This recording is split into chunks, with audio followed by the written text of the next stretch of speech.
concept of proportion is very simple. All we need to do is understand a couple of simple examples. Assume you have a computer screen of the size 40 centimeters by 30 centimeters at home, and you've been asked to draw that screen in your notebook. What do you do then? You cannot draw a 40 centimeters by 30 centimeters screen in your notebook.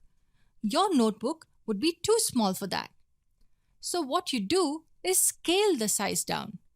This term is very important. You scale the size down. It means you draw a smaller figure which is similar to the earlier one. You may draw a small screen like this, with length 4 centimeters and width 3 centimeters. This will fit into your notebook. Here, the ratio of the length to the breadth is 4:3. If you had a bigger book, you would have maybe scaled it down to 8 centimeters by 6 centimeters. In this case, the ratio of the length to the breadth would be 8:6. Let's talk about the first case. Why 4:3? The ratio of the length to the breadth of the actual computer screen is 40 by 30. When reduced, it can be written as 4/3. Basically, if we divide both the numerator and the denominator by 10, we get 4/3. Now let's look at the second case of 8/6. The ratio of the actual screen was 40 by 30. If both the numerator and the denominator are divided by 5, we get an equivalent ratio of 8/6. 40 divided by 5 equals 8 and 30 divided by 5 equals 6. What did you notice in this example? What are we trying to maintain? We are trying to maintain the same ratio.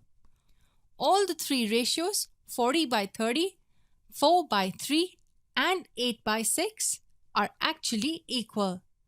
We just changed the numerator and the denominator based on the requirement.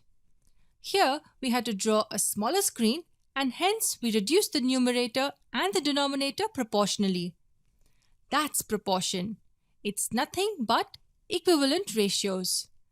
Let's take a similar example to understand proportionality. Look at this person. To sketch this person in your notebook, you would draw a proportional figure like this.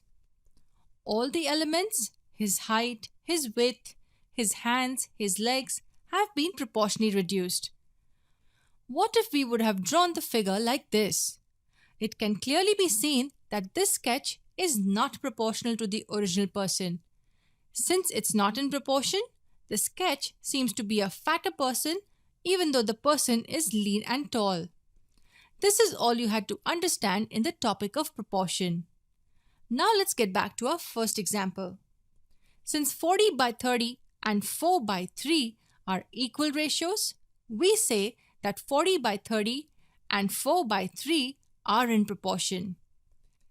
And similarly, 40 by 30 and 8/6 are also in proportion.